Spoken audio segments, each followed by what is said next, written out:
वेन्द्राय ज्ञानमुद्राय योगिनीनाथाय रुक्मिणेशाय नमो वेदान्तवेदिने रामाय रामभद्राय रामचन्द्राय वेधसे रघुनाथाय नाथाय सीताय पतये नमः।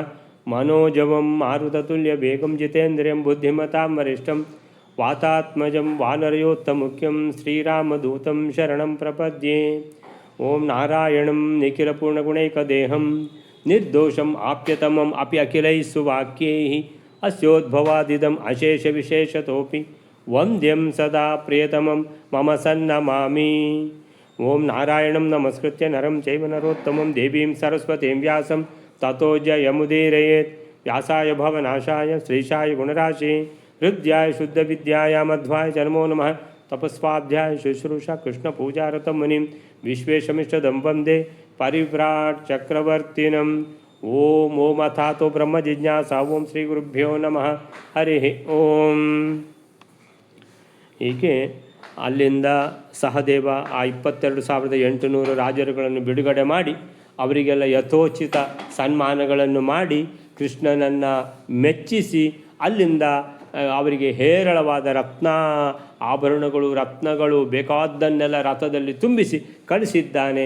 ಅಲ್ಲಿಂದ ಅವರು ಬಂದಿದ್ದಾರೆ ಇಂದ್ರಪ್ರಸ್ಥಕ್ಕೆ. ದೂರದಿಂದಲೇ ಶಂಖಧ್ವನಿ ಕೇಳ್ತಲೇ ಧರ್ಮರಾಜನಿಗೆ ಬಹಳ ಸಂತೋಷ ಆಗಲಿ ಶುರುವಾಯಿತು. ಇದು ಅವರೇ ಬಂದದ್ದು ಅಂದರೆ ವಿಜಯ ಪತಾಕೆಯನ್ನು ಹಾರಿಸ್ಕೊಂಡು ಬಂದಿದ್ದಾರೆ, ಜರಾಸಂಧನನ್ನು ಸಂಹಾರ ಮಾಡಿ ಬರ್ತಾ ಇದ್ದಾರೆ ಅನ್ನುವಂಥದ್ದು ಬಹಳ ಸಂತೋಷ ಆಯಿತು. ಒಳ್ಳೆ ಸ್ವಾಗತಕ್ಕೆಲ್ಲ ವ್ಯವಸ್ಥೆ ಮಾಡಿ ಸ್ವಾಗತ ಮಾಡ್ತಾನೆ ಅಂತ ಆಮೇಲಿಂದ ಬಂದಿದ್ದಾರೆ ಕೃಷ್ಣದ್ವೈಪಾಯನರು.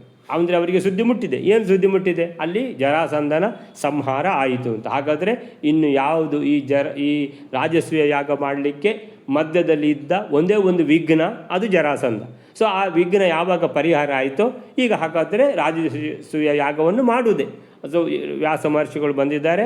ಸೊ ಎಲ್ಲ ಯಾಗಕ್ಕೆ ಬೇಕಾದ ಎಲ್ಲ ಸಿದ್ಧತೆಗಳನ್ನು ಮಾಡಿಕೊಳ್ಳಿ ಅಂತ ಆದೇಶ ಹೊರಡಿಸಿದ್ದಾರೆ. ಅದಲ್ಲದೆ ಹೇಗಿದ್ದರೂ ನೀವು ರಾಜಸೂಯ ಯಾಗ ಮಾಡ್ತೀರಿ, ಬಹಳ ಅಂತ ಹೇಳಿದ್ರೆ ಅತ್ಯಂತ ಅಪರೂಪವಾದ ಅತಿ ಅದ್ಭುತ ಫಲಗಳನ್ನು ಕೊಡಬಲ್ಲ ಈ ರಾಜಸೂಯ ಯಾಗದ ಜತೆಗೆ ಯಾವುದನ್ನು ಮಾಡಿ ಅಂತ ಹೇಳಿದರೆ ಅಶ್ವಮೇಧ ಯಾಗ, ಪರಮಾಶ್ವಮೇಧ ಯಾಗ.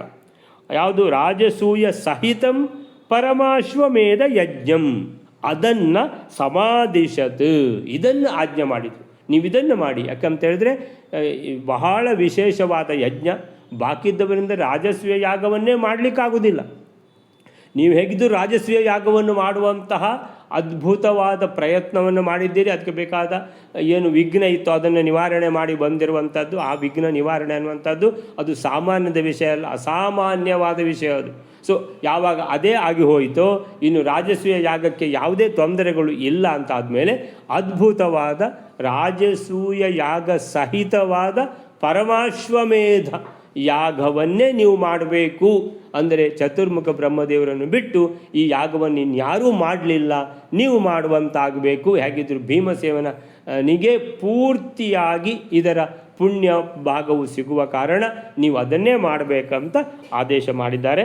ಸೊ ಈಗ ಅದರ ನೆಕ್ಸ್ಟಿನ ಶ್ಲೋಕ 177ನೇ ಶ್ಲೋಕ ವೇಲರೆ. ಶ್ರೀ ಗುರುಭ್ಯೋ ನಮಃ. ಕರ್ತಾ ಹಿ ತಸ್ಯ ಪರಮೇಷ್ಠಿ ಪದಂ ಪ್ರಯಾತಿ ಯಜ್ಞ ಸದ್ಗುಣವರೈ ಪರಮೇಷ್ಠಿ ತುಲ್ಯ ಭೀಮೇ ಮಖಸ್ಯ ಫಲಮವ್ಯಧಿಕಂ ವಿಧಾತುಂ ವ್ಯಾಸಕೃತಂ ತಮದಿಶತ್ ಗುರುರಬ್ಜಯಸ್ಯ. 172ನೇ ಶ್ಲೋಕ. ಯಾವ ಪಕ್ಷದಲ್ಲಿ ಆ ರಾಜಸೂಯ ಯಾಗವನ್ನು ಮಾಡುವವನು ಬ್ರಹ್ಮ ಪದವಿಗಿಂತ ವ್ಯತಿರಿಕ್ತಗಳಾದ ಜ್ಞಾನ, ಭಕ್ತಿ ಮೊದಲಾದ ಶ್ರೇಷ್ಠ ಸದ್ಗುಣಗಳಿಂದ ಬ್ರಹ್ಮನಿಗೆ ಸಮಾನ ಆಗುತ್ತಾನೋ ಆ ಪಕ್ಷದಲ್ಲಿ ಬ್ರಹ್ಮ ಪದವಿಯನ್ನು ಕೂಡ ಹೊಂದುತ್ತಾನಂತೆ. ಆ ಕಾರಣದಿಂದ ಅಂದರೆ ಜ್ಞಾನ, ಭಕ್ತಿಯಾದಿ ಸದ್ಗುಣಗಳಿಂದ ಬ್ರಹ್ಮನಿಗೆ ಸಮನಾದ್ದರಿಂದ ಭೀಮನಲ್ಲಿ ಯಾಗದ ಅತಿಪೂರ್ಣವಾದ ಫಲವನ್ನು ಅಂದರೆ ಬ್ರಹ್ಮಪದ ಪ್ರಾಪ್ತಿರೂಪವಾದ ಫಲವನ್ನು ಮಾಡುವುದಕ್ಕಾಗಿ ಬ್ರಹ್ಮನಿಗೆ ಹಿತೋಪದೇಶಕನಾದ ವ್ಯಾಸ ಮಹರ್ಷಿಯು ಆ ರಾಜಸೂಯ ಯಾಗವನ್ನು ಮಾಡಲಿಕ್ಕೆ ಭೀಮನಿಗೆ ಆಜ್ಞಾಪಿಸುತ್ತಾನೆ. ಕರ್ತಾ ಹಿ ತಸ್ಯ ಪರಮೇಷ್ಠಿ ಪದಂ ಪ್ರಯಾತಿ ಯತ್ ಅನ್ಯ ಸದ್ಗುಣವರೈಃ ಯದಿ ಅನ್ಯ ಸದ್ಗುಣವರೈಃ ಪರಮೇಷ್ಠಿ ತುಲ್ಯಃ ಭೀಮೇ ಮಖಸ್ಯ ಫಲಂ ಅತ್ಯಧಿಕಂ ನಿಧಾತುಂ ವ್ಯಾಸಕ್ರತುಂ ತಂ ಅದಿಶತ್ ಗುರುರಬ್ಜಜಸ್ಯ ಕರ್ತಾ ಹಿ ತಸ್ಯ ಪರಮೇಷ್ಠಿಪದಂ ಪ್ರಯಾತಿ. ಈ ರಾಜಸೂಯ ಯಾಗವನ್ನು ಮಾಡುವ ಈ ಪಾಂಡವರು, ಅದರಲ್ಲಿ ಮುಖ್ಯ ಕರ್ತ ಯಾರು? ಭೀಮಸೇನ ದೇವರು. ಸೊ ಕರ್ತಾ ಹಿ ತಸ್ಯ, ಈ ರಾಜಸೂಯ ಅಶ್ವಮೇಧ ಯಾಗ, ರಾಜಸೂಯ ಸಹಿತವಾದ ಪರಮ ಅಶ್ವಮೇಧ ಯಾಗ, ಇದರ ಕರ್ತ ತಸ್ಯ ಪರಮೇಷ್ಠಿ ಪದಂ ಪ್ರಯಾತಿ.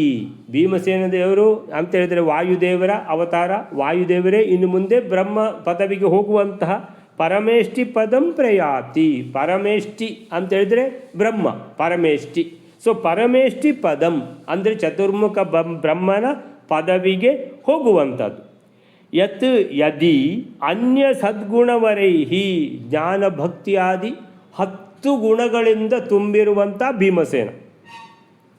ಸೊ ಎಲ್ಲ ಗುಣಗಳು ಎಲ್ಲಿದೆ ಅಂತ ಕೇಳಿದರೆ ಅದು ಹನುಮಂತನಲ್ಲಿದೆ ಅಂತ ಅಲ್ಲಿ ಬಂದಿದೆ. ಎಲ್ಲಿ? ಮಧ್ವ ವಿಜಯದಲ್ಲಿ ಎಲ್ಲ ಗುಣಗಳು 10ನೇ ಶ್ಲೋಕ ಮಧ್ವ ವಿಜಯದ ಶುರುವಿನ ಅಧ್ಯಾಯದಲ್ಲಿ. ಯಾವ್ಯಾವ ಲೋಕದಲ್ಲಿ ಉತ್ತಮ ಗುಣಗಳಿವೆಯೋ ಆ ಗುಣಗಳು ಹೇಗಿವೆ ಅಂತ ನಿಮಗೆ ನೋಡಬೇಕಾ? ಹನುಮಂತನಲ್ಲಿ ನೋಡಿ ಅಂತ.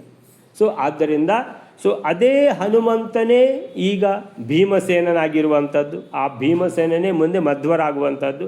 ಸೊ ಈ ಎಲ್ಲ ಗುಣಗಳು ಜ್ಞಾನ ಭಕ್ತಿಯಾದಿ, ಆಮೇಲೆ ಬಾಹುಬಲ ಮತ್ತು ಎಲ್ಲ ಬಲ ಶಕ್ತಿ ಅದೆಲ್ಲ ನಂತರ, ಔದಾರ್ಯ ಎಲ್ಲ ನಂತರ. ಮೊದಲು ಜ್ಞಾನ ಮತ್ತು ಭಕ್ತಿ ಯಾರಿಗೆ? ಭೀಮಸೇನನಿಗೆ.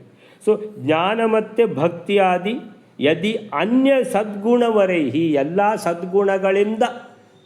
ಸದ್ಗುಣಗಳಿಂದ ಶ್ರೇಷ್ಠನಾಗಿರುವಂಥ ಭೀಮಸೇನ ಪರಮೇಷ್ಠಿ ತುಲ್ಯ.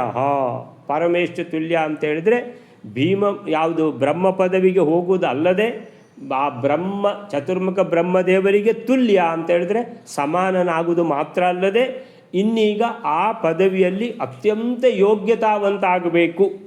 ಭೀಮೇ ಮಖಸ್ಯ ಫಲಂ. ಭೀಮೆ ಅಂತೇಳಿದರೆ ಭೀಮಸೇನಲ್ಲಿ, ಭೀಮೆ ವನೆ ರಾಮೇ ಸಪ್ತಮಿ ವಿಭಕ್ತಿ. ಈ ಇಡೀ ಯಾಗದ ಪೂರ್ಣ ಫಲ ಸಿಗುವುದು ಯಾರಿಗಂದರೆ ಭೀಮಸೇನಿಗೆ. ಸೊ ಭೀಮೇ ಮಖಸ್ಯ ಫಲಂ. ಮಖ ಅಂದರೆ ಇದು ಯಜ್ಞ, ಮಖಸ್ಯ ಫಲಂ ಅಂದರೆ ಈ ಯಜ್ಞದ ಫಲಂ ಭೀಮೆ, ಭೀಮಸೇನಲ್ಲಿ. ಮುಖ್ಯವಾದ ಇದಕ್ಕೆ ಕರ್ತ ಯಾರು? ಭೀಮಸೇನ. ಇದರ ಮುಖ್ಯವಾದ ಫಲವನ್ನು ಅದಕ್ಕೆ ಎಲಿಜಿಬಲ್ ಇರುವಂಥದ್ದು ಯಾರಿಗೆ? ಭೀಮಸೇನಿಗೆ. ಹೀಗೆ ಭೀಮೆ ಮಖಸ್ಯ ಫಲಂ ಅತಿ ಅಧಿಕಂ ನಿಧಾತುಂ. ಈ ಯಜ್ಞದ ಫಲವು ಅತ್ಯಧಿಕವಾಗಿ ಭೀಮನಲ್ಲಿ ಸೇರುವಂತೆ ಮಾಡಲು ಅತಿ ಅಧಿಕಂ ನಿಧಾತುಂ. ನಿಧಾಯ ಅಂದರೆ ಇಟ್ಟು, ನಿಧಾತುಂ ಅಂದರೆ ಇಡಲು. ಭೀಮನಲ್ಲಿ ಇಡಲು ಅಂತೇಳಿದರೆ ಎಲ್ಲ ಫಲಗಳು ಭೀಮಸೇನನಿಗೇ ತಲುಪುವಂತೆ ಮಾಡಲು ವ್ಯಾಸಃ ಅಂದರೆ ವ್ಯಾಸದೇವರು ಕ್ರತುಂ ತಮದಿಶತ್. ಕ್ರತುಂ ಅಂದರೆ ಈ ಯಜ್ಞವನ್ನು ಯಾವ ರೀತಿ ಮಾಡಬೇಕು? ರಾಜಸೂಯ ಯಾಗವನ್ನು ಮಾಡಬೇಕು ನೀವು. ಸರಿ, ಅದು ನಿಮ್ಮ ಆಲ್ರೆಡಿ ನಿಮಗೆ ಗೊತ್ತಿರುವಂಥ ವಿಷಯ, ವಿಘ್ನ ಪರಿಹಾರ ಆಗಿದೆ. ಆದರೆ ಅದರ ಜೊತೆಗೆ ಮಹಾನ್ ಯಾವುದು? ಅಶ್ವಮೇಧ ಯಾಗ, ಪರಮ ಅಶ್ವಮೇಧ ಯಾಗವನ್ನು ಕೂಡ, ಅಂದರೆ ರಾಜಸೂಯ ಯಾಗ ಸಹಿತವಾದ ಪರಮಾಶ್ವಮೇಧ ಯಾಗವನ್ನೂ ಮಾಡಿ ಅಂತ ಕ್ರತುಂ ತಮಿದ ಅದಿಶತ್. ಕ್ರತುಂ ತಂ ಯಾರಿಗೆ? ಭೀಮಸೇನಾದಿಗಳಿಗೆ ಅದಿಶತ್ ಆದೇಶ ಮಾಡಿದರು. ತಮ್ ಅದಿಶತ್, ತಮ್ ಅಂದರೆ ಅವನಿಗೆ, ಅದಿಶತ್ ಅಂದರೆ ಯುಧಿಷ್ಠಿರನಿಗೆ. ಮುಖ್ಯ ಯಾರು? ಹೆಡ್ ಯಾರು? ಯುಧಿಷ್ಠಿರ. ಸೊ ತಮ್ ಅದಿಶತ್ ಅವನಿಗೆ ಆದೇಶ ಮಾಡಿದರು. ಕ್ರತುಂ ಯಾವುದು? ಯಜ್ಞವನ್ನು, ಅಂದರೆ ರಾಜಸೂಯ ಯಾಗ ಮಾತ್ರ ಅಲ್ಲ, ಅದರ ಜತೆಗೆ ಪರಮಾಶ್ವಮೇಧ ಯಾಗವನ್ನೂ ಮಾಡಿ ಈ ಹಿಂದೆ ಚತುರ್ಮುಖ ಬ್ರಹ್ಮದೇವರು ಮಾಡಿದ್ದಾರೆ. ಈಗ ಚತುರ್ಮುಖ ಬ್ರಹ್ಮದೇವರ ಸ್ಥಾನಕ್ಕೆ ಹೋಗುವಂಥ ಭೀಮಸೇನನು ಮಾಡಿ ಅದರ ಪೂರ್ತಿ ಫಲವನ್ನು ಭೀಮಸೇನಲ್ಲಿ ಸೇರುವಂತೆ ಮಾಡಬೇಕು. ಭೀಮಸೇನ ಅಂತೇಳಿದರೆ ಯಾರು ವಾಯುದೇವರು ಅತ್ಯಂತ ಅದ್ಭುತವಾದ ಯೋಗ್ಯತೆಯನ್ನು ಹೊಂದಿ ಆ ಪದವಿಗೆ ಹೋಗುವಂಥವರಾಗಬೇಕು ಅಂತ ಆದೇಶ ಕೊಟ್ಟರು. ಗುರು ಅಬ್ಜಜಸ್ಯ. ಈಗ ಹೋಗುವುದು ಎಲ್ಲಿಗೆ? ಚತುರ್ಮುಖ ಬ್ರಹ್ಮ ಪದವಿಗೆ. ಚತುರ್ಮುಖ ಬ್ರಹ್ಮ ಪದವಿ ಅದಕ್ಕೂ ಕೂಡ ಗುರು. ಚತುರ್ಮುಖ ಬ್ರಹ್ಮದೇವರಿಗೂ ಗುರು ಯಾರು? ವ್ಯಾಸದೇವರು, ಭಗವಂತ.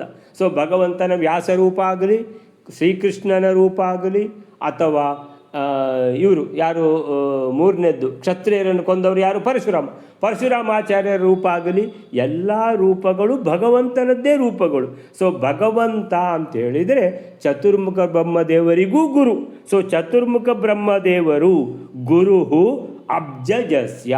ಅಬ್ಜ ಅಂದರೆ ಅಪು ಅಂತ ಹೇಳಿದರೆ ನೀರು, ಅಪು ಅಲ್ವಾ? ಅಪು ಜ ಅಂದರೆ ನೀರಿನಲ್ಲಿ ಹುಟ್ಟಿದ್ದು, ಅಪು ಜ. ಸೊ ಅಬ್ಜ ಅಂತ ಹೇಳಿದ್ರೆ ನೀರಿನಲ್ಲಿ ಹುಟ್ಟಿದ್ದು ಯಾವುದು? ಕಮಲ. ಅಬ್ಜ ಅಂದರೆ ಕಮಲ. ಅಪುಜ ಅಬ್ಜ, ಅಲ್ಲಿ ಜಸ್ತ ಸಂಧಿ ಆಯಿತು. ಪೂ ಇದ್ದದ್ದು ಬಾ ಆಯಿತು.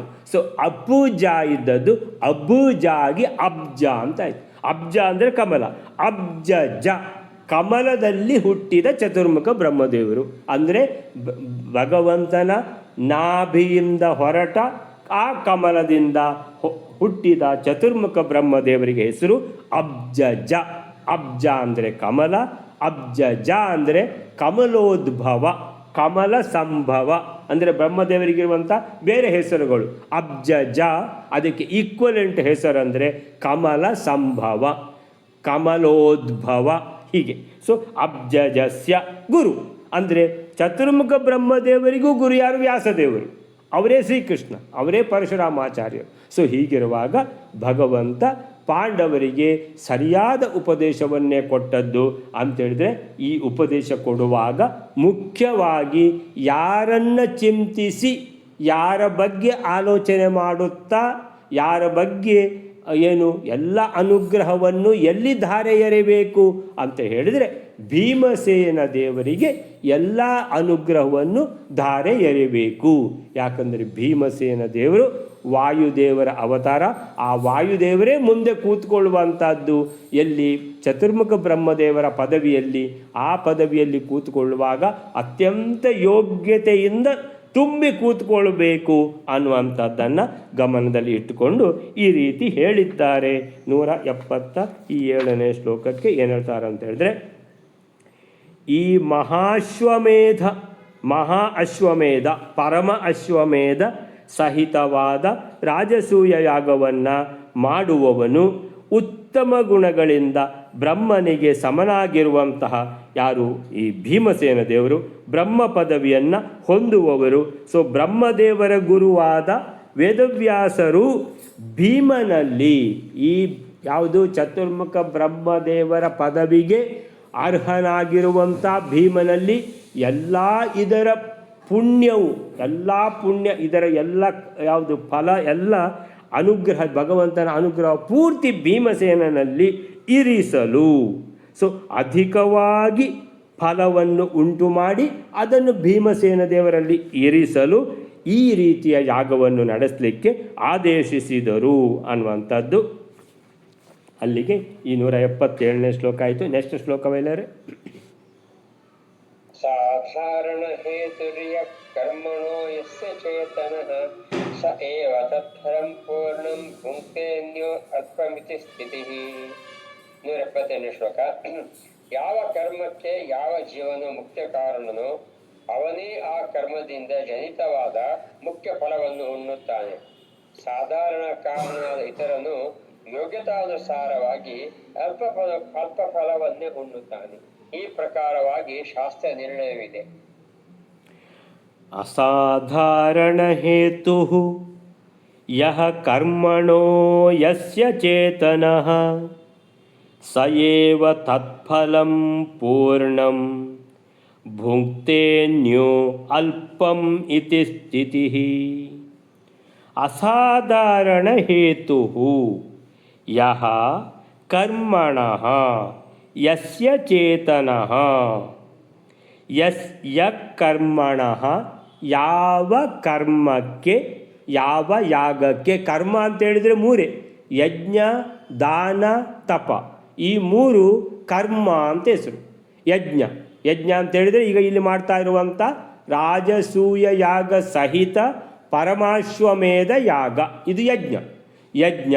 ಈ ಯಜ್ಞದಲ್ಲಿ ಎಷ್ಟೋ ದಾನ, ದಕ್ಷಿಣೆ, ಅನ್ನದಾನ ಎಲ್ಲ ಕೊಡಲಿಕ್ಕಿದೆ. ಅಂದರೆ ಯಜ್ಞದ ಒಟ್ಟಿಗೆ ದಾನ.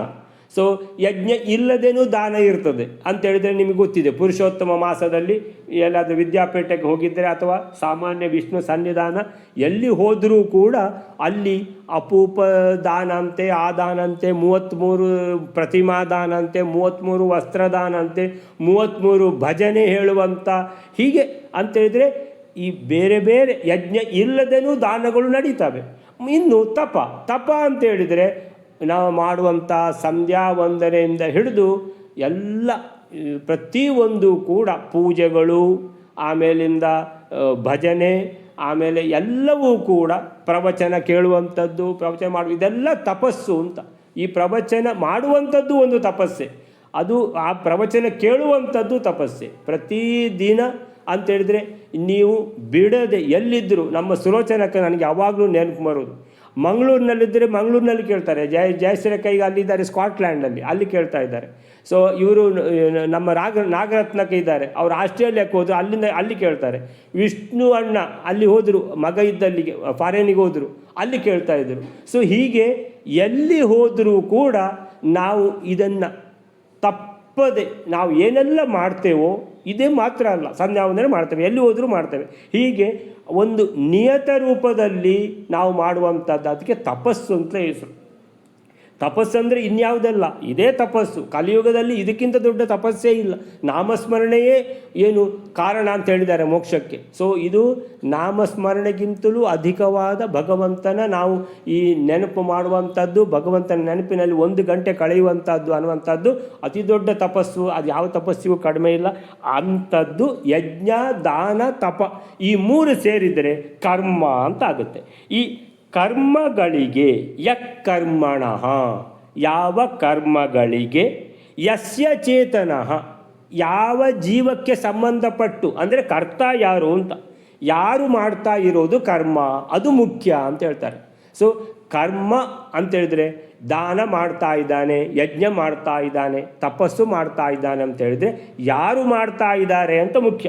ಸೊ ಅಸಾಧಾರಣ ಹೇತು, ಇದಕ್ಕೆ ಮುಖ್ಯ ಕಾರಣ ಯಾರು? ಅಸಾಧಾರಣ ಹೇತು, ಸಾಮಾನ್ಯ ಹೇತು ಅಲ್ಲ, ಅಸಾಧಾರಣ ಹೇತು ಅಂತ ಹೇಳಿದರೆ ಮುಖ್ಯ ಕಾರಣ ಯಾರು ಅನ್ನುವಂಥದ್ದು. ಸೊ ಅಸಾಧಾರಣ ಹೇತು ಕರ್ಮಣಃ. ಈಗ ನಮ್ಮ ಇದೇ ತಪಸ್ಸಿನ ಮುಖ್ಯ ಕಾರಣ ಯಾರು ಅಂತ ನೋಡಿದರೆ ನಮ್ಮ ಶೇಷಗಿರಿ ಅಣ್ಣ ಮೊದಲು ನನಗೆ ನೆನಪು ಬರೋದು. ಅವರು ಮೊದಲು ನನಗೆ ನಮ್ಮ ಇದು ಶುರುವಾದಾಗ ಶೇಷಗಿರಿ ಅಣ್ಣ ಫೋನ್ ಮಾಡಿದರು, ಕೇಳಿದರು, ಏತು ಜನ ಉಳ್ಳೇರು? ಅದಕ್ಕೆ ನಾನು ಹೇಳಿದೆ 7 ಜನ ಇದ್ದೇವೆ ನಾವೀಗ ಅಂತ. ಅದಕ್ಕೆ ಅವ್ರು ಹೇಳಿದರು, ಅಂದ 7 ಜನ ಆತು, ನಿಕ್ಕು ಮಸ್ತು ಜನ ಸೇರೋಡು ಅಂಥೇಳಿ ಶೇಷಗಿರಿಯಣ್ಣ ಒಬ್ಬರೇ 10-12 ಜನರನ್ನು, ಅದಕ್ಕಿಂತ ಜಾಸ್ತಿ ಜನರನ್ನು ಸೇರಿಸಿದ್ದಾರೆ. ಎಲ್ಲರೂ ತಪ್ಪದೇ ಬರುವವರು ಅಂತೇಳಿದರೆ ಮುಖ್ಯ ಕಾರಣ ಅಂತ ಹೇಳುವಾಗ ಶೇಷಗಿರಿ ಅಣ್ಣ, ಆಮೇಲಿಂದ ನಮ್ಮ ವಿಷ್ಣುಮೂರ್ತಿ ಅಣ್ಣ ಇಬ್ಬರನ್ನು ಸೇರಿಸಿದ್ದಾರೆ. ಅವತ್ತಿನಿಂದ ಇವತ್ತಿನವರೆಗೂ ಶೇಷಗಿರಿ ಅಣ್ಣನ ಒಟ್ಟಿಗೆ ಈ ನಮ್ಮ ಇದರಲ್ಲಿ ಕಾರ್ಯಕ್ರಮದಲ್ಲಿ, ಈ ತಪಸ್ಸಿನ ಈ ಕಾರ್ಯಕ್ರಮದಲ್ಲಿ ಅವತ್ತಿಂದ ಇವತ್ತಿನವರೆಗೆ ಇರುವವರು ಶೇಷಗಿರಿ ಅಣ್ಣ, ವಿಷ್ಣುಮೂರ್ತಿ ಅಣ್ಣ, ವೈಲಾಯರು, ಅವತ್ತಿಂದ ಇವತ್ತಿನವರೆಗೆ. ಅಂದರೆ ಒಂದು ದಿವಸ ತಪ್ಪಿಸಿದವರಲ್ಲ ಅಂತೇಳಿದ್ರೆ ಎಷ್ಟು ವರ್ಷ ಆಯಿತು? ಇದು 4.5 ವರ್ಷ ಆಯಿತು. ಇದನ್ನು ನಾನು ಯಾಕೆ ಅಂತೇಳಿದರೆ, ಇದು ನಿಮಗೆ ಅನ್ನಿಸ್ಬೋದು ಇದು ನಮ್ಮದನ್ನೇ ನಾವು ಹೇಳ್ಕೊಳ್ಬಾರ್ದು ಅಂತ. ಕೆಲವು ಸಲ ಹೇಳ್ಕೊಳ್ಬೇಕು, ಯಾಕಂದರೆ ನಮಗೆ ಗೊತ್ತಿರಬೇಕು ನಾವು ಒಂದು ಏನು ಮಾಡ್ತಾ ಇದ್ದೇವೆ ಅನ್ನುವಂಥದ್ದು ನಮಗೂ ಗೊತ್ತಿರಬೇಕು. ಯಾಕೆ ಅಂತ ಹೇಳಿದರೆ ನೋಡಿ, ನಾವು ಶುರು ಮಾಡಿ ನಾವು ಭಗವದ್ಗೀತೆಯನ್ನು ನಾವು ಯೂಟ್ಯೂಬ್ಗೆ ಹಾಕಲಿಲ್ಲ. ಆದರೆ ಮಧ್ವ ವಿಜಯ ಶುರು ಮಾಡಿದ ದಿವಸದಿಂದ ಅದು ಯೂಟ್ಯೂಬ್ನಲ್ಲಿದೆ. ನಮ್ಮ ತುಂಬ ಜನ ಶಶಿಯಣ್ಣ ಎಲ್ಲ ನಮಗೆ ತುಂಬ ಎಲ್ಲ ಇದಕ್ಕೆ ಅಂತೇಳಿ ಮಧ್ವ ಸೇವೆ ಮಾಡಿದವರು ಬಹಳ ಜನ ಇದ್ದಾರೆ. ಇದಕ್ಕೆ ಒಬ್ಬರಿಂದ ಯಾವ ಕೆಲಸನೂ ಆಗುವಂಥದ್ದಲ್ಲ, ಎಲ್ಲರೂ ಸೇರಿದ್ದರಿಂದ ಈ ಕೆಲಸ ಆಯಿತು. ಈ ಕೆಲಸ ಅನ್ನುವಂಥದ್ದು ಎಷ್ಟು ದೊಡ್ಡ ಕೆಲಸ ಆಗಿದೆ ಅಂತ ಹೇಳಿದರೆ, ಮಧ್ವ ವಿಜಯ ಒಂದರದ್ದೇ ನನ್ನ ಅಂದಾಜು 390 ಇದುಂಟು ಎಪಿಸೋಡ್ಸ್ ಯೂಟ್ಯೂಬ್ನಲ್ಲಿ ಮಧ್ವ ವಿಜಯ ಅಂತೇಳಿದರೆ, ಮಧ್ವ ವಿಜಯದ ಒಂದು 10 ಶ್ಲೋಕ ಮಾತ್ರ ನಾವು ಬೇಕಂತಲೇ ಅಪ್ಲೋಡ್ ಮಾಡಲಿಲ್ಲ. ಉಳಿದ ಎಲ್ಲ ಶ್ಲೋಕಗಳು, ಶ್ಲೋಕ 1ರಿಂದ ಲಾಸ್ಟು 1000 ಚಿಲ್ಲರೆಯ ಶ್ಲೋಕಗಳು, ಅದು ಅಷ್ಟೂ ಶ್ಲೋಕಗಳನ್ನು ನಾವು ಹಾಕಿದ್ದೇವೆ ಯಾವುದು ಯೂಟ್ಯೂಬಿಗೆ ಅಂತೇಳಿದರೆ. ಯೂಟ್ಯೂಬ್ನಲ್ಲಿ ಶ್ಲೋಕ ಬೈ ಶ್ಲೋಕ ಇರುವಂಥದ್ದು ಯಾವುದಾದ್ರೂ ಬೇಕು ಅಂತ ಯಾರಾದರೂ ಕೇಳಿದರೆ, ಯಾವ ಅಧ್ಯಾಯದ ಯಾವ ಶ್ಲೋಕ, ಈ ಶ್ಲೋಕ ಮಾತ್ರ ಹೇಳಿದ್ದು ಏನಾದರೂ ಯೂಟ್ಯೂಬಲ್ಲಿ ಇದೆ ಅಂತ ಹೇಳಿದರೆ ಅದು ನಮ್ಮದು ಮಾತ್ರ ಇರುವಂಥದ್ದು. ಅಂದರೆ ಇದು ನಮ್ಮದು ಅಂತ ಹೇಳಲಿಕ್ಕಿಲ್ಲ, ಯಾಕಂತ ಹೇಳಿದರೆ ಇದು ನಾವು ಮಾಡಿದ್ದಲ್ಲ, ಭಗವಂತ ಮಾಡಿಸಿದ್ದು. ಅಂದರೆ ಇದೊಂದು ನೋಡಿ ದೊಡ್ಡ ಕೆಲಸ ಆಗಿ ಹೋಯಿತು. ಆಮೇಲಿಂದ ಮಹಾಭಾರತ ತಾತ್ಪರ್ಯ ನಿರ್ಣಯ ಕೂಡ ಯಾವತ್ತು ಸ್ವಲ್ಪ ಸಮಯದ ಬ್ರೇಕ್ ಆಗಿದೆ, ಅದಕ್ಕೆ ಬಹುಶಃ ರಾಮಾಯಣದ್ದು ಅಪ್ಲೋಡ್ ಆಗಲಿಲ್ಲ. ಆಮೇಲಿಂದ ಮಹಾಭಾರತ ಯಾವಾಗ ಶುರುವಾಯಿತೋ ವೈಲಾಯರು ಅದನ್ನು ತಗೊಂಡ್ರು, ನಾನು ಪ್ರತಿದಿನ ಮಾಡ್ತೇನೆ ಅಂತ. ಅಷ್ಟು ಅದರ ಮೊದಲೆಲ್ಲ 8 ದಿನಕ್ಕೊಮ್ಮೆ 10 ದಿನಕ್ಕೊಮ್ಮೆ ಅಥವಾ 15 ದಿವಸಕ್ಕೊಮ್ಮೆ ಶಶಣ್ಣ ಬಂದು ಮಾಡ್ತಿದ್ರು. ಸೊ ವೈಲಾಯರು ಏನು ಮಾಡಿದರು, ಪ್ರತಿದಿನದ್ದು ಆ ದಿವಸನೇ ಒಂದು ವೇಳೆ ಅಪ್ಲೋಡ್ ಆದರೆ ಆ ದಿವಸ ಯಾರು ಕ್ಲಾಸಿಗೆ ಬರಲಿಲ್ಲ, ಅವರಿಗೆ ಅದು ಕವರ್ ಆಗ್ತದೆ ಅಂತ ವೈಲಾಯರು ನೋಡಿ ಈ ಮಧ್ವ ಸೇವೆಯನ್ನು ಎಷ್ಟು ಚೆನ್ನಾಗಿ ಮಾಡ್ತಾ ಇದ್ದಾರೆ ನೋಡಿ. ಆವತ್ತಿಂದ ಇವತ್ತಿನವರೆಗೆ ಒಂದು ಶ್ಲೋಕವೂ ಮಿಸ್ ಆಗಲಿಲ್ಲ. ನಾನು ಅಂದಾಜು 11ನೇ ಅಧ್ಯಾಯದಿಂದ ಬಹುಶಃ ಬಿಡದೆ 11 ಈಗ ಎಷ್ಟನೇ ಅಧ್ಯಾಯ ನಡೀತಾ ಇದೆ, 21ನೇ ಅಧ್ಯಾಯ ಅಂತೇಳಿದರೆ, ಹೀಗೆ ಶ್ಲೋಕ ಬೈ ಶ್ಲೋಕ ಪ್ರತಿಯೊಂದು ಕೂಡ ಏನು ಆ ಯೂಟ್ಯೂಬ್ನಲ್ಲಿ ಇರುವ ಹಾಗೆ ಅಂತೇಳಿದರೆ, ನನ್ನ ಅಂದಾಜು ಮಹಾಭಾರತ ತಾತ್ಪರ್ಯ ನಿರ್ಣಯದ್ದೇ ಒಂದು 500-600ಕ್ಕಿಂತಲೂ ಜಾಸ್ತಿ ಆಗಿರಬೇಕಾ ಅಂತ. ನನಗೆ ಅದರದ್ದು ಐಡಿಯಾ ಕೂಡ ಇಲ್ಲ ಎಷ್ಟು ಅಪ್ಲೋಡ್ ಆಗಿದೆ ಅಂತ ಸಾಮಾನ್ಯ. ಸೊ ಅಂತೇಳಿದರೆ 1000ಕ್ಕೂ ಮಿಕ್ಕಿ ಶ್ಲೋಕಗಳು ಅಪ್ಲೋಡ್ ಆಗಿವೆ. ಅಂದರೆ ವಿಶೇಷತೆ ಏನಂತೇಳಿದರೆ, ಒಂದು ಸಲ ಅಪ್ಲೋಡ್ ಯಾವಾಗ ಶುರು ಮಾಡಿದ್ದಾರೋ ಆವತ್ತಿಂದ ಒಂದು ಶ್ಲೋಕ ಕೂಡ ಮಿಸ್ ಆಗದೆ ಅದು ಇದೆ.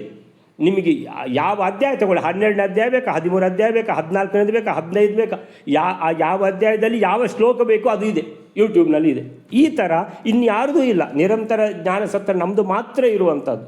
ಪ್ರತಿಯೊಂದು ಕಡೆ ಹೇಳಿದರೆ ಒಂದು ಅಧ್ಯಾಯದ ಸಾರಾಂಶ ಎಲ್ಲ ಬಾಕಿದ್ದವರು ತುಂಬ ಜನ ಮಾಡಿದವರಿದ್ದಾರೆ. ಆದರೆ ಒಂದು ಶ್ಲೋಕನೂ ಬಿಡದೆ ಅದನ್ನು ನಿಷ್ಠೆಯಿಂದ ಮಾಡಿದ ಇದು ನಿಜವಾದ ಇದು ಯಾವ ತಪಸ್ಸಿಗೂ ಕಡಿಮೆ ಇಲ್ಲ ಅಂತ ಯಾಕೆ ಹೇಳ್ತಾ ಇದ್ದೇನೆ ಅಂತ ಹೇಳಿದರೆ, ನೋಡಿ ಈಗ ಬಿ ಎನ್ ಭಟ್ರು ನಮ್ಮ ಜೊತೆಗೆ ಭಗವದ್ಗೀತೆಗೆ ಸೇರಿದವರು.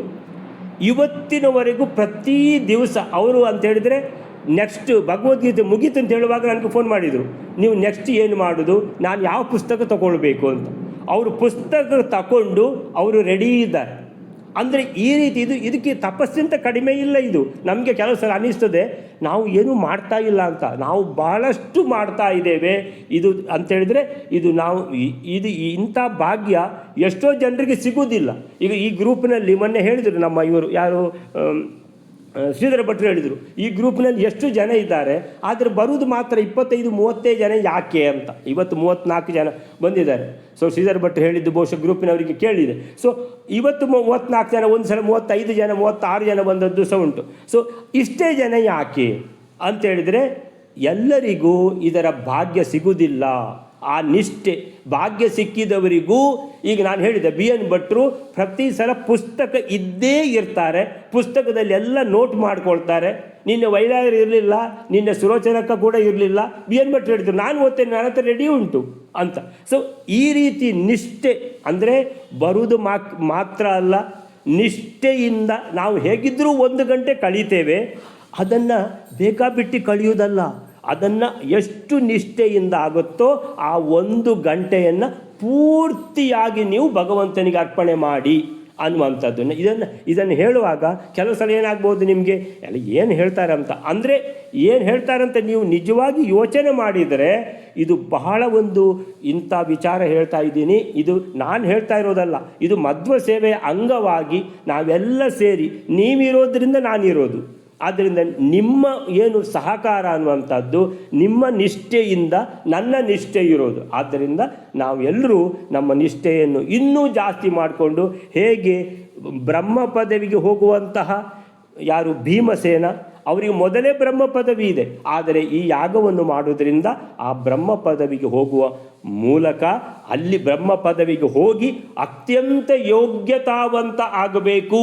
ಯಾಕಂತ ಹೇಳಿದರೆ ಇಡೀ ಲೋಕದ ಮುಖ್ಯ ಗುರುವಾಗಿರುವಂಥ ಚತುರ್ಮುಖ ಬ್ರಹ್ಮದೇವರು. ಚತುರ್ಮುಖ ಬ್ರಹ್ಮದೇವರಿಗೂ ಗುರು ಭಗವಂತ. ಆದರೆ ಚತುರ್ಮುಖ ಬ್ರಹ್ಮದೇವರ ಆ ಪಾತ್ರ ಅನ್ನುವಂಥದ್ದು ಅಷ್ಟು ದೊಡ್ಡ ಪಾತ್ರ. ಅದಕ್ಕೋಸ್ಕರನೇ ವೇದವ್ಯಾಸ ದೇವರು ಅತ್ಯಂತ ದೇವರಿಗೆ ನೋಡಿ, ದೇವರಿಗೆ ಭಕ್ತನ ಕಾಳಜಿ. ಸೊ ದೇವರಿಗೆ ಚತುರ್ಮುಖ ಬ್ರಹ್ಮದೇವರ ಪದವಿಗೆ ಹೋಗುವಂಥ ಭೀಮಸೇನ ಅತಿ ದೊಡ್ಡ ಭಕ್ತನ ಮೇಲಿನ ಕಾಳಜಿಯಿಂದ ರಾಜಸೂಯ ಯಾಗ ಹೇಗೂ ಮಾಡ್ತಾ ಇದ್ದೀರಲ್ವ, ನೀವು ವಿಶೇಷವಾದ ರಾಜಸೂಯ ಯಾಗ ಸಹಿತವಾದ ನೀವು ಯಾವುದಂತ ಹೇಳಿದರೆ ಪರಮಾಶ್ವಮೇಧ ಯಾಗ ಇದನ್ನು ಮಾಡಿ ಅನ್ನುವಂಥದ್ದು. ಸೊ ಹೀಗೆ ಈ ನಾನು ಕೆಲವೇ ಜನರದ್ದು ಹೆಸರು ಹೇಳಿದ್ದೇನೆ. ಇದರಲ್ಲಿ ನಿಷ್ಠೆಯಿಂದ ಕೆಲಸ ಮಾಡುವಂಥವರು ನಮ್ಮ ಈಗ ಲೇಟೆಸ್ಟ್ ಆಗಿ ನಮ್ಮ ಎಷ್ಟು ಅಂಕಿತ ಅವರು ಸೇರಿ ತುಂಬ ಸಮಯ ಆಗಲಿಲ್ಲ. ಅವರು ಯಾವ ಗ್ರೂಪ್ನಲ್ಲಿ ಇದ್ದಾರೋ ಅಲ್ಲಿ ಎಲ್ಲ ಈ ಮದ್ದು ಸೇವೆಯನ್ನು ನೀವು ಮಾಡಿ ಪ್ರತಿದಿನ ಇಲ್ಲಿ ಕ್ಲಾಸ್ ನಡೀತಾ ಇದೆ, ಇದರ ಉಪಯೋಗ ಪಡ್ಕೊಳ್ಳಿ ಅಂತ 3-4 ಜನರನ್ನು ಸೇರಿಸಿದ್ದಾರೆ. ಅಂತ ಹೇಳಿದರೆ ಬಹಳ ನಿಷ್ಠೆಯಿಂದ ಬರ್ತಾ ಇದ್ದಾರೆ ಅವರೆಲ್ಲ. ನಮ್ಮ ಇಂದಿರಕ್ಕನ್ನು ಸೇರಿಸಿದ್ದವರೇ. ಆಮೇಲೆ ಅನುರಾಧ ರವೀಂದ್ರ ಅಂತ ಅವರು ಬರ್ತಾ ಇದ್ದಾರೆ. ಸೊ ಆಮೇಲೆ ಇನ್ನೂ ಒಬ್ಬರು ಬರ್ತಾ ಇದ್ದಾರೆ, ಅವರ ಹೆಸರು ಹಾಕ್ತಾ ಇಲ್ಲ, ಅವ್ರದ್ದು ಇದು ಮಾತ್ರ ಇದೆ. ಸೊ ಹೀಗೆ 3-4 ಜನರನ್ನು ಸೇರಿಸಿದ್ದಾರೆ. ನೋಡಿ, ಒಬ್ಬರೊಬ್ಬರನ್ನು ಸೇರಿಸುವಂಥದ್ದು ಎಷ್ಟು ಕಷ್ಟ ಇದೆ ಅಂತ ಸೇರಿಸಿದವರಿಗೆ ಗೊತ್ತಿರ್ತದೆ. ಅಂದರೆ ನೀವು ಎಷ್ಟೋ ಜನರಿಗೆ ಹೇಳಿರ್ತೀರಿ, ಅವರಿಗೆ ಅದು ತಲೆಗೆ ಹೋಗುವುದಿಲ್ಲ. ಅಂದರೆ ನೀವು ಆ ರೀತಿ ಅವರಿಗೆ ತಲೆಗೆ ಹೋಗುವ ರೀತಿಯಲ್ಲಿ ಸೇರಿಸಿಬಿಟ್ಟು ಅವರಲ್ಲಿ ಒಂದು ಸಲ ನಿಷ್ಠೆಯನ್ನು ನೀವು ಪ್ರಚೋದನೆ ಮಾಡಿಬಿಟ್ರೆ ಮತ್ತದು ಮುಂದೆ ಹೋಗ್ತಾ ಇರ್ತದೆ. ಅಂದರೆ ಅವರು ಮಾಡುವ ಪುಣ್ಯದಲ್ಲಿ ನಿಮಗೂ ಕೂಡ ಭಾಗ ಸಿಗ್ತದೆ. ಈಗ ನಿಮ್ಮೆಲ್ಲರ ಜೊತೆಗೆ ಸೇರಿ ನಾನು ಮಾಡುವಂಥದ್ದು ನಿಮ್ಮ ನಿಷ್ಠೆಯಿಂದ ನನ್ನ ನಿಷ್ಠೆ. ಸೊ ಮೊದಲು ಪುಣ್ಯ ನಿಮಗೆ ಬರುವಂಥದ್ದು, ಆ ನಂತರ ನನಗೆ ಬರುವಂಥದ್ದು. ಹೀಗೆ ಆದಷ್ಟು ಪುಣ್ಯ ಸಂಪಾದನೆಯನ್ನು ನಾವು ಮಾಡುವ. ಈ ಪುಣ್ಯ ಬಾಕಿ ಪುಣ್ಯದ ಥರ ಅಲ್ಲ. ನಾವು ಯಾವ ಸಂಕಲ್ಪನೂ ಮಾಡಿಲ್ಲ. ನಮ್ಮ ಸಂಕಲ್ಪ ಏನು, ನಾವು ಇದನ್ನು ಮಾಡಬೇಕು ಕೂತ್ಕೊಂಡು ಭಗವಂತನ ಪ್ರೀತಿಗೋಸ್ಕರ ಮಾಡುವಂಥದ್ದು. ಆಮೇಲಿಂದ ಲಾಸ್ಟಿಗೆ ನಾವು ಹೇಳೋದು ಕೂಡ ಅಷ್ಟೇ, ಕಾಯೇನ ವಾಚ ಮನಸೇಂದ್ರಿಯರ್ವ ಬುದ್ಧ್ಯಾತ್ಮನಾಮ ಅನುಸೃತ್ ಸ್ವಭಾವ ಕರೋಮಿ ಯದ್ಯತ್ ಸಕಲಂ ಪರಸ್ಮೈ ಶ್ರೀ ನಾರಾಯಣಾಯೇತಿ ಸಮರ್ಪಯಾಮಿ. ಅಂದರೆ ಆ ಭಗವಂತನಿಗೆ ಇದನ್ನು ನಾವು ಸಮರ್ಪಣೆ ಮಾಡುವಂಥದ್ದು. ಕೆಲವರೆಲ್ಲ ಬೇಗ ನಿಮ್ಮದೆಲ್ಲ ಆದಮೇಲೆ ನೀವು ಹೊರಡುವಂಥದ್ದು ಇರ್ತದೆ. ಲಾಸ್ಟಿನವರೆಗೆ ಕೂತ್ಕೊಳ್ಳದಿರುವವರು ಪ್ರತಿಯೊಬ್ಬರೂ ಕೂಡ ನೀವು ಯಾವಾಗ ಲಾಗೌಟ್ ಮಾಡ್ತೀರೋ ಈ ಶ್ಲೋಕವನ್ನು ತಪ್ಪದೆ ಹೇಳಿಬಿಟ್ಟು ಕೈ ಮುಗಿದು ಭಕ್ತಿಯಿಂದ ಭಗವಂತನಿಗೆ ಅರ್ಪಣೆ ಮಾಡಬೇಕು. ಸೊ ಅರ್ಪಣೆ ಈ ರೀತಿ ಭಗವಂತನ ಪ್ರೀತಿಗೆ ಮಾಡುವಂಥ ನಿಷ್ಕಾಮ ಸೇವಾ ಇದು ನಿಷ್ಕಾಮ ಪುಣ್ಯ. ಇದಕ್ಕೆ ಇಷ್ಟ ಪುಣ್ಯ ಅಂತ ಹೆಸರು. ಈ ಇಷ್ಟ ಪುಣ್ಯ ಅನ್ನುವಂಥದ್ದು ಮೋಕ್ಷಕ್ಕೆ ಬೇಕಾದ ಪುಣ್ಯ. ನಾವು ಬಾಕಿದ್ದೆಲ್ಲ ಸಂಕಲ್ಪ ಮಾಡ್ತೇವೆ. ನಾವು ನವಗ್ರಹ ಹೋಮ ಮಾಡುವಾಗ ನಮ್ಮ ಗ್ರಹಚಾರ ಕಡಿಮೆ ಆಗಬೇಕು ಅಂತ ಯಾವ ಹೋಮ ಮಾಡೋದಿದ್ರೂ ಒಂದು ಸಂಕಲ್ಪ ಮಾಡ್ತೇವೆ. ಅಂದರೆ ಅದು ಕಾಮ್ಯ ಪುಣ್ಯ, ಅದು ಇಷ್ಟ ಪುಣ್ಯ ಅಲ್ಲ. ಇಷ್ಟ ಪುಣ್ಯ ಅಂದರೆ ಈ ಪುಣ್ಯ. ಆದ್ದರಿಂದ ಇದನ್ನು ನಾವು ಇನ್ನೂ ನಿಷ್ಠೆಯಿಂದ ಮಾಡುವ ಅಂತ ನಿಮಗೆ ನಾನು ಸ್ವಲ್ಪ ಹೇಳಿದ್ದು ಜಾಸ್ತಿ ಆದರೆ ಕ್ಷಮಿಸಬೇಕು. ಸೊ ಹೀಗೆ ಅಸಾಧಾರಣ ಹೇತು ಯಕರ್ಮಣ ಯಸ್ಯ ಚೇತನಃ ಹೇಳ್ತಾರೆ. ಈ ಕರ್ಮ, ಈ ಯಜ್ಞದ ಅಸಾಧಾರಣ ಹೇತು, ಇದಕ್ಕೆ ಮುಖ್ಯ ಕಾರಣ. ಈ ಎಲ್ಲ ಫಲವನ್ನು ಎಲ್ಲಿಗೆ ಹೋಗಬೇಕಂದ್ರೆ ಭೀಮಸೇನ ದೇವರಿಗೆ ಹೋಗುವಂಥದ್ದು. ಅವರೇ ಅಸಾಧಾರಣ ಹೇತು. ಸ ಏವ ತತ್ಫಲಂ ಪೂರ್ಣಂ. ಸ ಅಂದರೆ ಭೀಮಸೇನ ದೇವರು, ಅವರು ಏವ ಅವರಿಗೆ, ತತ್ಫಲಂ ಪೂರ್ಣಂ ಇದರ ಎಲ್ಲ ಪೂರ್ಣ ಫಲ ಅವರಿಗೆ. ತತ್ಫಲಂ ಪೂರ್ಣಂ ಭುಕ್ತೇನ್ಯೋ ಅಲ್ಪಮಿತಿ ಸ್ಥಿತಿ. ಇನ್ನು ಪೂರ್ತಿ ಅಂತೇಳಿದರೆ ವಿಶೇಷ ಭಾಗವಾದ ಪುಣ್ಯ ಭೀಮಸೇನ ದೇವರಿಗೆ ಹೋದ ಮೇಲೂ ಕೂಡ ಉಳಿಯುವಂಥ ಪುಣ್ಯವೇ ಎಷ್ಟೋ ಇದೆ. ಅದು ಯಾರಿಗೆ ಬರ್ತದೆ? ಭುಂಕ್ತೆ ಅನ್ಯಃ, ಉಳಿದವರು ಅಂತೇಳಿದರೆ ಉಳಿದವರು ಪಾಂಡವರು, ಭಾರತೀ ದೇವಿ ದ್ರೌಪದಿ ಆಗಿದ್ದಾಳೆ. ಸೊ ಇವರಿಗೆಲ್ಲ ಅದರ ಪುಣ್ಯ ಬರ್ತದೆ. ಅಂದರೆ ಇದು ಅಲ್ಪ ಪುಣ್ಯ ಆದರೂ ಅಲ್ಪ ಪುಣ್ಯದಿಂದ ಅವರ ಯೋಗ್ಯತೆ ಅನ್ನುವಂಥದ್ದು ವಿಶೇಷವಾಗಿ ಅವರಿಗೆ ಲಭಿಸ್ತದೆ. ಅವರ ಯೋಗ್ಯತೆಗೆ ಸರಿಯಾದ ಏನಿದೆ ಅದು ಇನ್ನೂ ಜಾಸ್ತಿ ಕಂಗೊಳಿಸ್ತದೆ ಅಂತ. ಅವರವರ ಯೋಗ್ಯತೆಗೆ ಸರಿಯಾಗಿ ಎಲ್ಲವೂ ಆಗುವಂಥದ್ದು. ಭೀಮಸೇನ ದೇವರ ಯೋಗ್ಯತೆ ಚತುರ್ಮುಖ ಬ್ರಹ್ಮ ಸ್ಥಾನಕ್ಕೆ ಹೋಗುವಂಥದ್ದು ಇರೋ ಕಾರಣ ಅಲ್ಲಿ ಅವರ ಯೋಗ್ಯತೆ ಅನ್ನುವಂಥದ್ದು ಬಹಳ ಜಾಸ್ತಿ ಕಂಗೊಳಿಸ್ತದೆ ಅನ್ನುವಂಥದ್ದು ಇಲ್ಲಿ ಮುಖ್ಯವಾಗಿ ಹೇಳುವಂಥದ್ದು. ಈ 178ನೇ ಶ್ಲೋಕಕ್ಕೆ ಏನು ಹೇಳ್ತಾರೆ ಅಂತ ಹೇಳಿದ್ರೆ, ಅಸಾಧಾರಣ ಹೇತುಶ್ಚ ಅಂತೇಳಿದ್ರೆ ಈ ರೀತಿ ಈ ಯಾಗಕ್ಕೆ ಇದರಲ್ಲಿ 178ರಲ್ಲಿ ಇನ್ನೊಂದು ಯಾವುದೋ ಒಂದು ಇದು ಸೇರಿಸಿದ್ದಾರಲ್ವ, ಹೇತವೋಪಿ ಅಲ್ಲ ಯಾವುದದು ನಂತರ ಇದರಲ್ಲಿ ಯಾವ ಜೀವಿಯು ಯಾವ ಕರ್ಮಕ್ಕೆ ಅತ್ಯಂತ ಪ್ರಧಾನ ಕಾರಣ ಎನಿಸುವನೋ, ಯಾವ ಜೀವಿ ಯಸ್ಯ ಚೇತನಃ ಯಾವ ಕರ್ಮಕ್ಕೆ ಯಕ್ಕರ್ಮಣಃ ಅತ್ಯಂತ ಪ್ರಧಾನ ಕಾರಣ ಎನಿಸುವನೋ ಅಸಾಧಾರಣ ಹೇತು ಅವನೇ ಪೂರ್ಣ ಫಲವನ್ನು ಪಡೆಯುವನು. ಸಯೇವ ತತ್ಫಲಂ ಪೂರ್ಣಂ ಭುಂಕ್ತೆ. ಅವನೇ ಯಾರು ಅಸಾಧಾರಣ ಹೇತು ಇದ್ದಾನೋ ಅವನೇ ತತ್ಫಲಂ ಅದರ ಪೂರ್ಣ ಫಲವನ್ನು ಭುಂಕ್ತೆ ಅನುಭವಿಸ್ತಾನೆ. ಅದರ ಪೂರ್ಣ ಫಲಕ್ಕೆ ಅವನೇ ಹಕ್ಕುದಾರನಾಗ್ತಾನೆ. ಯಾಕಂತೇಳಿದ್ರೆ ಅವಂದೇ ಅದರಲ್ಲಿ ಜಾಸ್ತಿ ಪ್ರಯತ್ನ, ಅದರಲ್ಲಿ ಜಾಸ್ತಿ ತೊಡಗುವಿಕೆ ಇದೆ ಅನ್ನುವಂಥದ್ದು.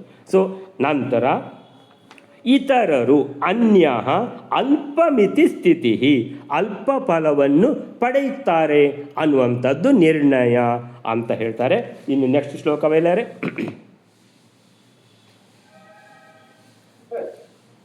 ವಿನಾ ವಿಷ್ಣು ನಿರ್ಣಯೋಯಂ ಸಹಿ ಕರ್ಮ ಫಲೋಚಿತಃ ಹೇತವೋಪಿ ಪಾಪಸ್ಯ ನ ಪ್ರಾಯ ಫಲಭಾಗಿನಃ. 179ನೇ ಶ್ಲೋಕ.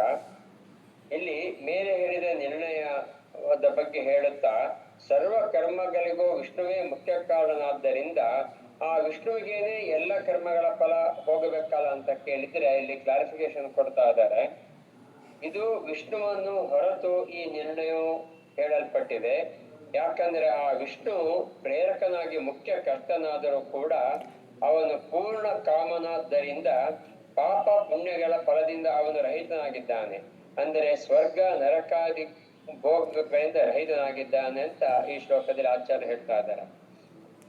ವಿನಾ ವಿಷ್ಣು ನಿರ್ಣಯೋಯಂ ಸಹಿ ಕರ್ಮ ಫಲೋಜ್ಜಿತಃ ಹೇತವೋಪಿ ಪಾಪಸ್ಯ ನ ಪ್ರಾಯಃ ಫಲಭಾಗಿನಃ. ಸೊ ವಿನಾ ವಿಷ್ಣು ನಿರ್ಣಯೋಯಂ ಸಹಿ ಕರ್ಮ ಫಲೋಜ್ಜಿತಃ. ಈಗ ಏನು ಹೇಳಿದ್ರಿ, ಯಾವ ಕರ್ಮಕ್ಕೆ ಯಾರು ಮುಖ್ಯ ಕಾರಣನೋ ಅವನೇ ಅದರ ಪೂರ್ಣ ಫಲ ಭೋಗ್ತಾ ಅಂತ ಅದು ನಿರ್ಣಯ ಅಂತ. ಆದರೆ ಎಲ್ಲ ಕೆಲಸಗಳಿಗೂ ವಿಷ್ಣುವೇ ಮುಖ್ಯ ಕಾರಣ. ಯಾಕಂದರೆ ನಾವು ಏನು ಹೇಳೋದು ಯಾವಾಗಲೂ ಅಹಂನ ಕರ್ತ ಅಲ್ಲ, ಏನದು ನಾಯಂ ಕರ್ತ ಹರಿಕರ್ತ ನಾಹಂ ಕರ್ತ, ನಾನು ಮಾಡುವುದಲ್ಲ, ಹರಿಕರ್ತ ಅವನು ಮಾಡುವುದು.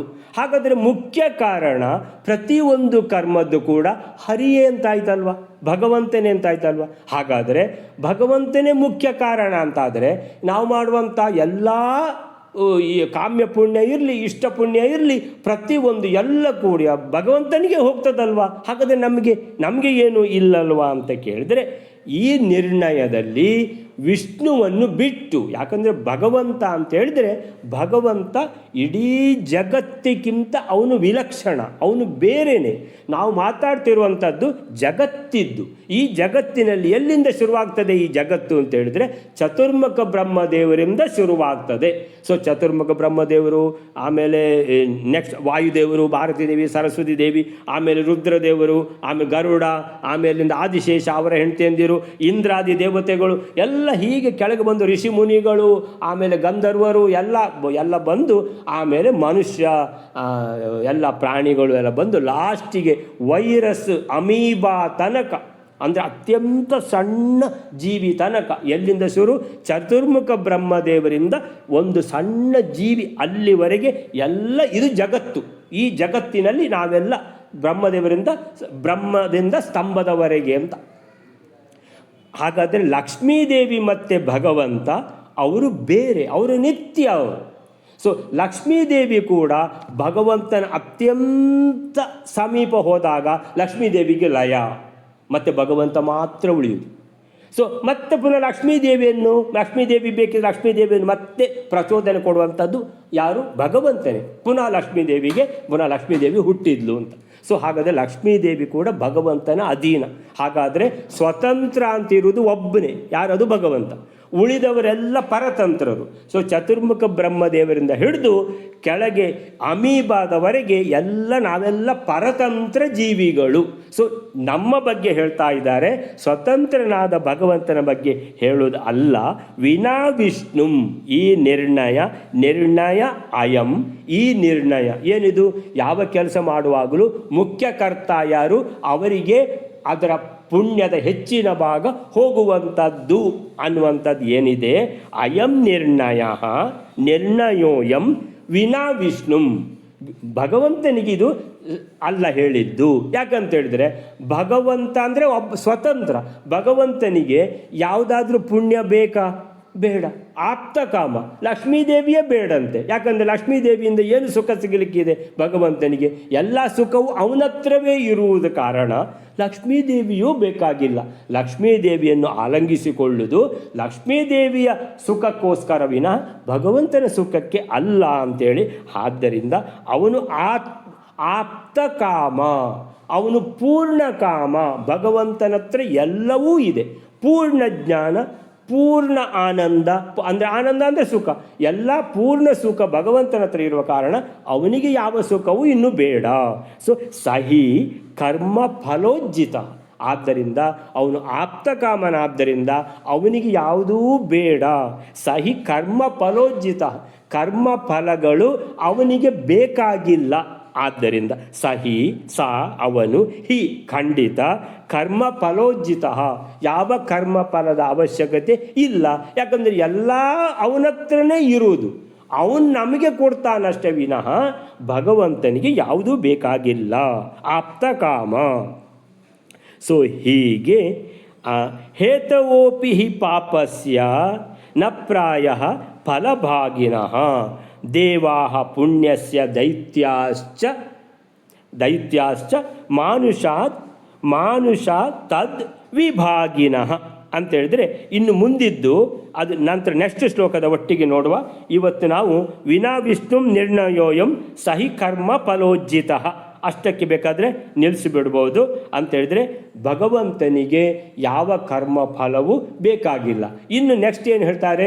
ದೇವತೆಗಳು ಕರ್ಮ ಮಾಡುವಾಗ ಹೇಗೆ, ಆಮೇಲೆ ರಾಕ್ಷಸರು ಕರ್ಮ ಮಾಡುವಾಗ ಅವರಿಗೆ ಹೇಗೆ ಅನ್ನುವಂಥದ್ದು. ಸೊ ಅವರಿಗೆಲ್ಲ ಪುಣ್ಯ ಬರ್ತದ, ರಾಕ್ಷಸರಿಗೂ ಪುಣ್ಯ ಬರ್ತದ ಎನ್ನುವಂಥದ್ದೆಲ್ಲ ಅದರ ನಿರ್ಣಯಗಳನ್ನು ಮುಂದಿನ ಶ್ಲೋಕದಲ್ಲಿ ಬರ್ತದೆ. ಅದನ್ನು ನಂತರ ನೋಡುವ.